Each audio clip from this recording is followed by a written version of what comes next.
আপনাদেরকে শুভেচ্ছা জানাচ্ছি। আজ সারাদিন অনেক পরিশ্রম করেছেন, আপনারাও ক্লান্ত, এবং এই কভার করতে গিয়ে আপনাদেরই একজন সহকর্মী প্রিয় সাংবাদিক ভাই আমাদের তিনি ইন্তেকাল করেছেন। গভীর শোক প্রকাশ করছি আমরা সেটার জন্য। তাছাড়া ঢাকা বিশ্ববিদ্যালয়ের শিক্ষার্থীদেরকে আমি শুভেচ্ছা জানাচ্ছি যে সকল প্রতিকূলতাকে উপেক্ষা করে তারা তাদের জায়গা থেকে দায়িত্ব পালনের চেষ্টা করে গেছেন ভোটাধিকার প্রয়োগের মধ্য দিয়ে। প্রিয় সাংবাদিক বন্ধুগণ, আজ সকাল থেকেই আপনারা আমাকে বিভিন্নভাবে জিজ্ঞাসা করার চেষ্টা করেছেন, ভাই কোনো অনুযোগ আছে কিনা। কিন্তু আমি বলেছিলাম, শুধু আজকে নয়, বিগত কয়েকদিন যাবৎ আমি টানা বলেছিলাম যে আমরা আর অভিযোগের রাজনীতিতে ফিরতে চাই না, আমরা পজিটিভ চিন্তা ভাবনা করতে চাই, আমরা শুধুমাত্র সামনে অগ্রসর হতে চাই। আমরা ভেবেছিলাম গণঅভ্যুত্থান পরবর্তী সময়ে এই ঢাকা বিশ্ববিদ্যালয়ের মাটি থেকে যেমনভাবে ফ্যাসিস্টকে বিতাড়িত করা হয়েছে, রাজনৈতিক অপসংস্কৃতিকে বিতাড়িত করা হয়েছে, ঠিক একইভাবে এই ঢাকা বিশ্ববিদ্যালয়ের মাটি থেকে গোটা বাংলাদেশব্যাপী রাজনৈতিক সুন্দর সংস্কৃতিকে উপহার দিব এই ডাকসু নির্বাচনের মধ্য দিয়ে।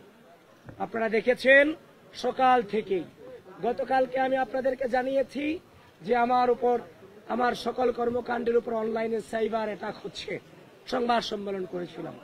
ঠিক একইভাবে আজকে সকাল থেকে আবারও অপপ্রচার করা হয়েছে আমার এগেনস্টে, আমি নাকি নির্বাচনী আচরণ বিধি লঙ্ঘন করে আমি কেন্দ্রে প্রবেশ করেছি।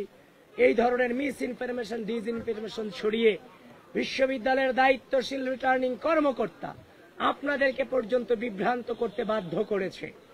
আমি আপনাদেরকে সাধুবাদ জানাই, শেষ পর্যন্ত আপনারা গঠনতন্ত্র পড়ে এই অভিযোগ যে মিথ্যা সেটার স্বীকৃতি আপনারা দিয়েছেন, এজন্য আমি আপনাদেরকে সাধুবাদ জানাই।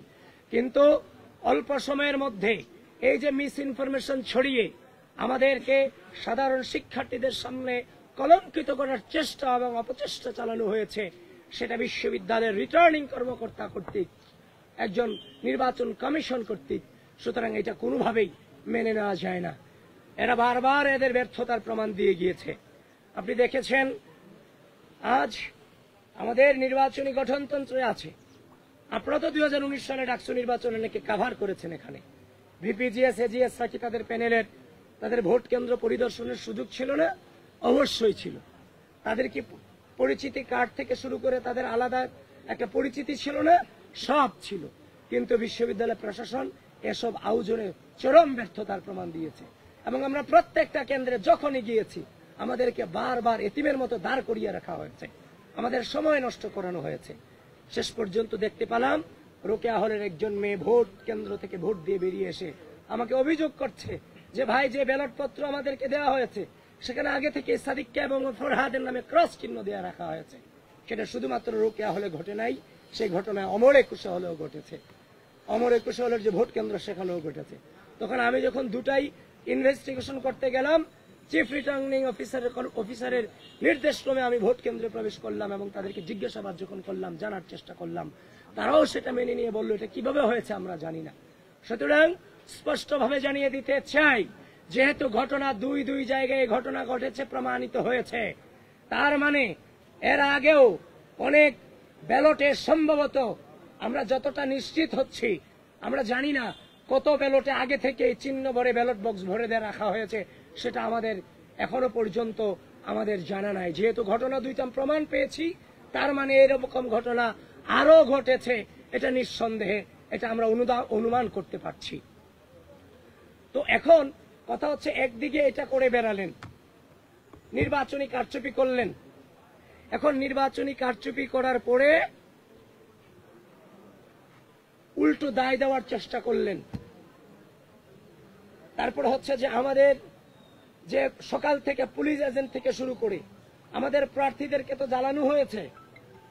তারপর হচ্ছে যে আমাদের যে সামনে যে আছে যে 41 জন ব্যক্তির নাম তো মনে রাখা পসিবল না কারো পক্ষে।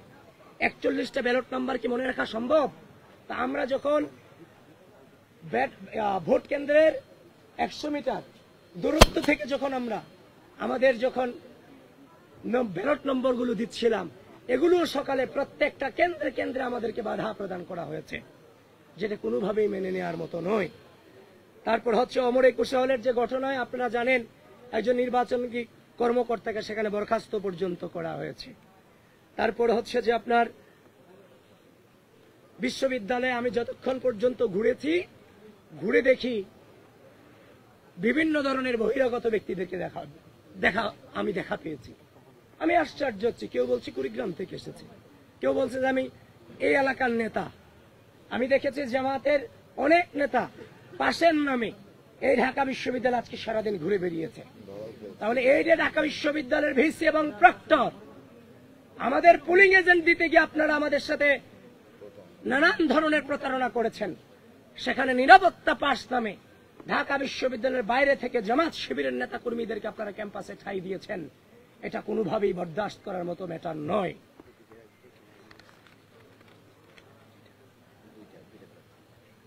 হ্যাঁ, তারপর আমরা আরো দেখেছি এবং প্রমাণ আছে আমাদের কাছে, সেই ছেলেটাও আমাদের কাছেই আছে। এমন কয়েকটা অভিযোগ আমরা পেয়েছি, সেন্ট্রাল ব্যালট 2টা করে দেওয়া হয়েছে এবং অনেকে 2টা জায়গায় জমা দিয়ে আসছে এখানে।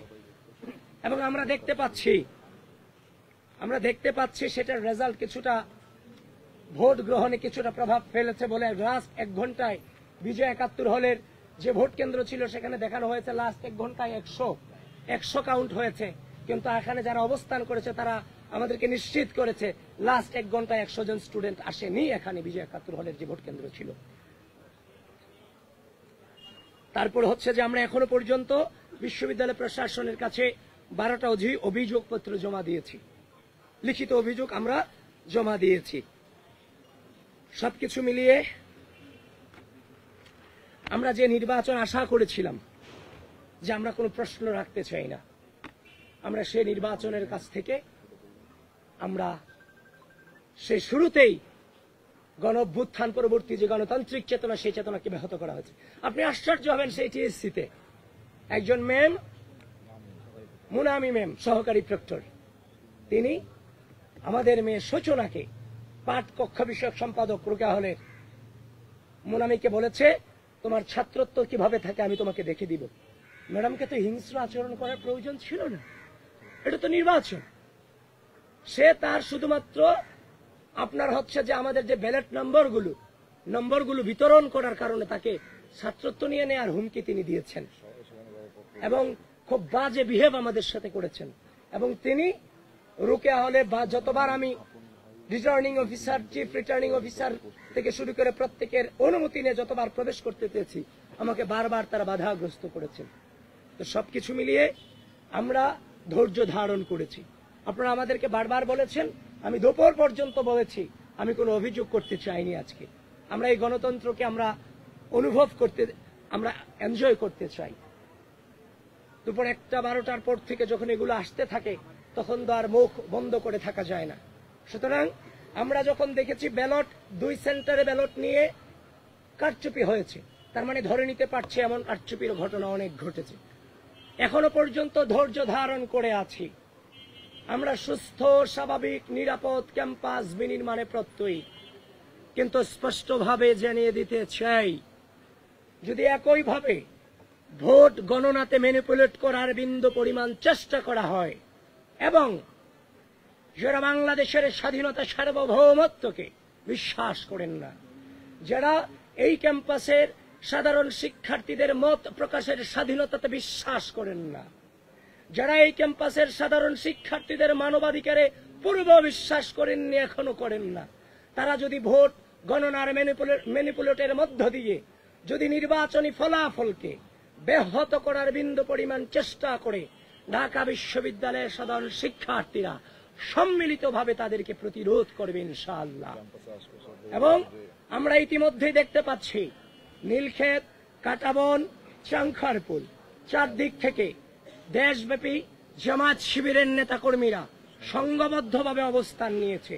ঢাকা বিশ্ববিদ্যালয় প্রশাসন এবং রাষ্ট্রীয় প্রশাসন, নির্বাচন কমিশন, আমি আপনাদের সকলের প্রতি আহ্বান জানাচ্ছি, খুব দ্রুত এই ধরনের সন্ত্রাসী অবস্থান থেকে আমাদের ক্যাম্পাসের এরিয়াকে, ক্যাম্পাসের আশপাশ এরিয়াকে আপনারা মুক্ত করুন।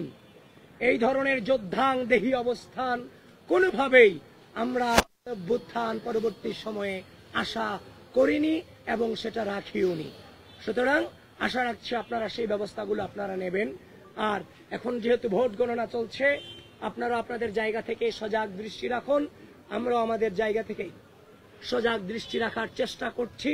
তবে বিশ্বাস করেন, এই নির্বাচন সুষ্ঠু, নিরপেক্ষ এবং গ্রহণযোগ্যভাবে যদি সত্যিকার অর্থে প্রতিফলিত হয়, তাহলে মনে রাখবেন বাংলাদেশ পন্থীদের ভূমিধস বিজয় অবশ্যম্ভাবী ইনশাআল্লাহ।